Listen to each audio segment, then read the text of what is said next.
All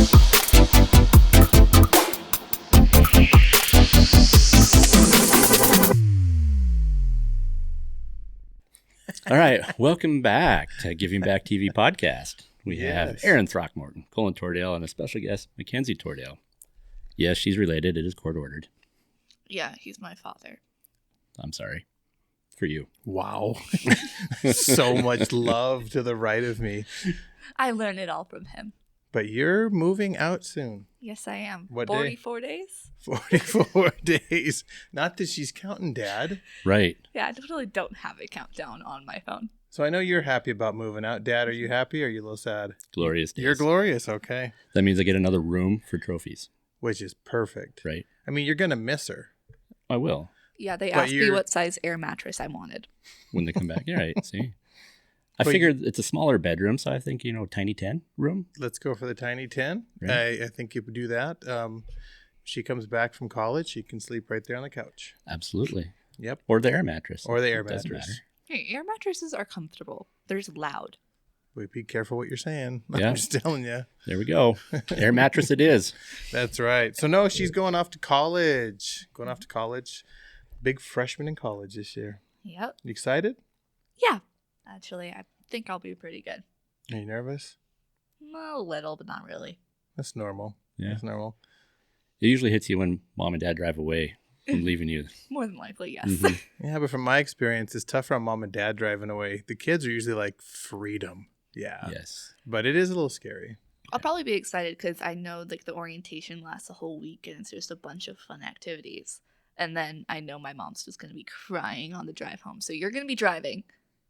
Enjoy. Yes.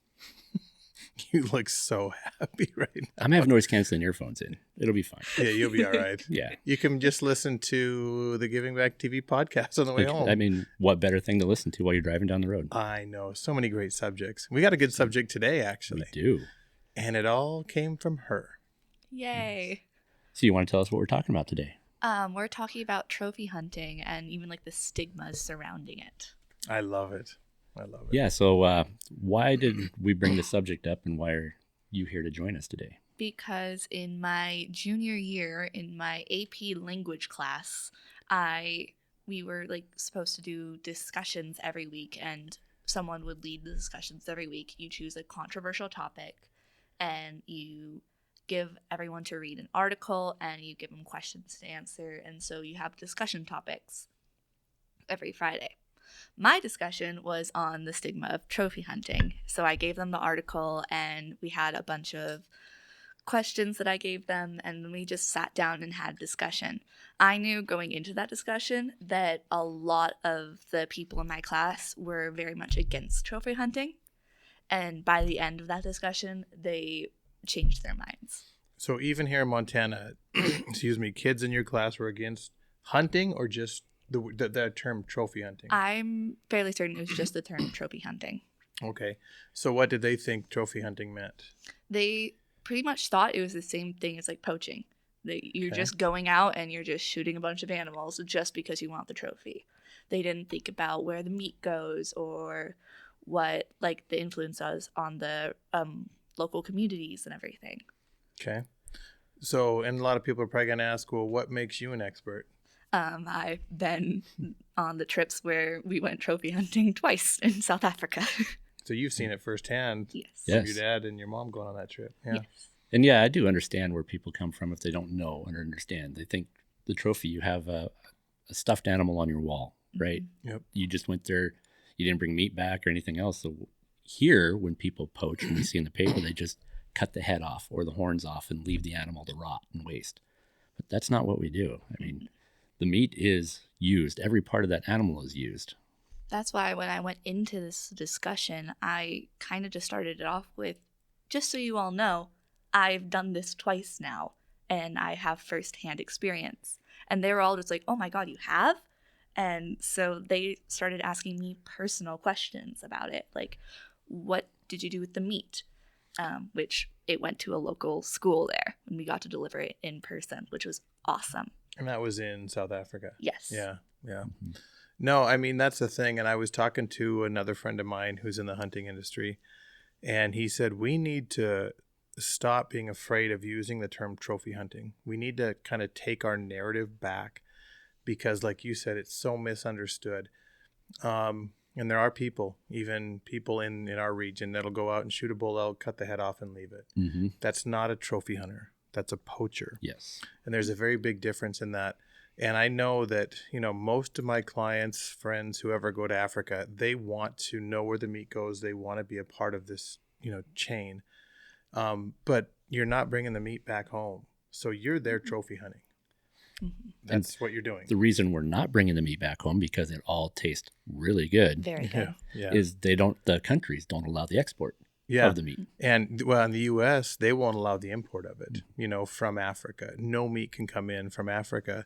But I always tell people, well, what about the guy that just goes over and drops 50,000? He doesn't care where the meat goes. That's fine. That's really his prerogative. But that 50,000, half of that money is going to get reinvested into that community, Yes. whether it's, for their school systems, for their hospitals, for the anti-poaching. And it's also going to go to, if you're, let's say in South Africa, and you're on a farm, that's going to go back into that conservation model or breeding model for that outfitter, which is helping the longevity of these animals. So Yes. Trophy hunting, there's really nothing bad about trophy hunting. It's just very misunderstood. Yeah, that's part of what I talked about in my discussion. Is I highlighted the importance of trophy hunting in the conservation of these animals and in efforts to like anti-poaching efforts. And so I highlighted that and discussed this with my class. And I know a lot of them just listened to me so intently that I hadn't seen in any discussions prior to that. And it was a really good discussion. So, McKenzie, tell us, how does hunting help conservation? Well, the outfitters obviously care a lot about their animals because their means of providing a living for themselves and for their employees. So they're going to look for good traits in the animals that help the diversity of the species and keeps the herds of the species they have healthy. They are going to they have anti-poacher measures taken because they don't want poachers killing their animals naturally. Yeah. So it just helps in those ways and many more ways. Are we just out there just shooting any animal that steps in front of us? No, we're shooting the older, more mature, out of breeding animals. Right, because I don't know how many animals stepped in front of us in the blinds and just, nope, no shooters there. Or Right. just one in this whole group of wildebeest. Remember that one? But outfitters keep your eye on that one. And then another wildebeest walks in front of you and you're like, which one? There's 50 I of them out there. I couldn't even find have it to film. no idea which one you're talking about anymore. But No, you're so right. I mean, they take out the old ones that are past their breeding prime. And honestly, that animal is going to die. Yes. So if a hunter will pay to kill that animal, you can then utilize the meat. You can then give some of that money back to anti-poaching to help fight the real poachers. I mean, it's a great model. And you and I kind of spoke off camera last time about Kenya. Tell everybody about that, not to put you on the spot, but... Oh, how the animal populations declined drastically because they're not allowing trophy hunting. Correct. They stopped hunting in 1977, I believe it was. And the animal population, there's 10% of the wildlife left in Kenya now because there's no money coming into that country for hunting. So the locals up there, if they have herds of cattle or goats or sheep or whatever, the kudu, the zebra, the wildebeest, they're eating the grass. So they're going to decimate the wild animals to keep their livestock. So without that model in place, everyone always uses that, especially when we talk about elephant hunting. And they're like, well, the elephant numbers are way down. And I'm like, they are in some countries. But I've personally hunted elephant in 3 different countries now, and they're all overpopulated. Yes. And, so we need that model to get the numbers down, to go back into saving other wildlife from the habitat loss. So... Yeah, it's just, it's one of those things that a lot of hunters shy away from that term, but we have to start talking about it because it is the model for the longevity of wildlife. That's another thing that the trophy hunting conservation is that it protects the habitat.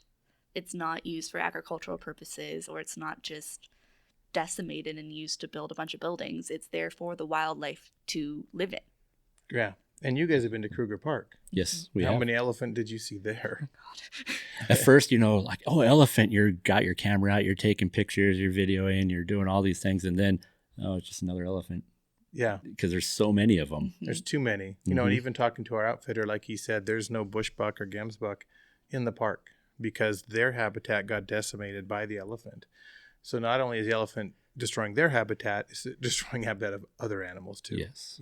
So yeah, I was just I was talking with a guy the other day about my elephant hunt, and he goes, I don't see a reason for it. And I'm like, well, here's 5 reasons. And he's a big hunter himself, and he's like, I would have never thought of that. I would have never thought of that. So, it's just something I think that we need to keep talking about amongst us and not shy away from. Your anti-hunters are never going to support us, no matter if we're hunting for meat or hunting for trophies. The non-hunters, though, I think if we can keep educating them, that we can pull more people to our side.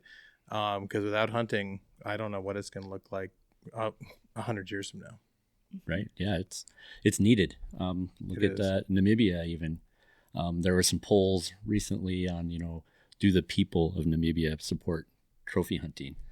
And the antis wanted to sway it like, no, they don't. But actually, you look at all the data, the vast majority of the population support it because it helps the communities, the money that's coming in, the conservation, population control of wildlife, all those things play a part. Yeah, and Namibia has kind of a cool model that, we didn't even touch on yet, but all the money that is raised from hunting, it goes back into the local communities. Now, I shouldn't say all the money. There's a percentage of the money raised, so it benefits every community. So all the communities love when hunters come because they're gonna benefit from it. So they're out there, they're gonna also then be watching for the poachers themselves. I have an outfitter up in Mozambique. They started a program where they would feed a village. So they're going to go and they're going to deliver meat to that village. And they told them, if anybody from this village gets caught poaching, we're going to stop your meat distribution for 1 year. They started that, I think, 15 years ago. When they started the program, there was 2,500 buffalo in this Kutata 11 area. There is today 25,000 Cape buffalo there. And so what they did is they're not only incentivizing the people with meat, they're incentivizing them to turn on the bad people that are in the village because they're everywhere. So, if we can keep doing stuff like that, I think we're going to be fine. But we just got to trophy hunting funds that program. Absolutely. So I'm proud of you. That's tough to take on that as a junior in high school to do that. You could have chose an easier subject than that. Oh, yeah. Right? Like, why'd we put a roundabout in over here? Yeah. Exactly. Yeah, I could have chosen a much less controversial topic or a topic that I knew everyone agreed on already, but that wasn't going to be interesting. That's a prime example of, as we're talking to people, if we just talk to them about facts, calm, no emotion behind it, their minds will be changed. They might not want to hunt, but they do understand the process and what we do. They respect it a little bit more. Yes. And you see the anti-hunters, they always come out with the name calling, the insults. Yes. And I always tell people, don't take the bait. Let them have their opinion, state your facts, and move on. Because you're never going to change the anti-hunter's mind, but the 3 non-hunters that are watching that discussion, they're going to side with us. And we need people on our side because if not, we're going down a bad rabbit hole. Absolutely. For sure. So, no, I'm glad you came on the podcast today. I think that this is needed, and we're gonna get you on a couple more here. Maybe we'll come down to college and we'll do one there in front of all your new friends. I'll just come back. Let us go and we won't embarrass you. We will never embarrass you. You're lying. True. Definitely. She knows us. Lying. Yeah, she does. So. You raised me. Yeah. Well, Kenzie, thank you for coming on today, and we'll see you at college soon. Right. Okay. Thanks, everyone. Thanks, guys. If any of you want to go on any of these hunts or trips around the world that we talk about on this podcast, True Flight Adventures can help you with every step of the way. Get a hold of us either by calling or emailing, and we can get you on that trip of a lifetime. Thank you for joining us. If you'd like to hear more of our stories and commentary, or something to sleep to, be sure to follow us on Spotify, Google Podcast, or Apple Podcast. If you enjoy watching us ramble on, then subscribe on YouTube or Carbon TV. Until next time on Giving Back TV Podcast.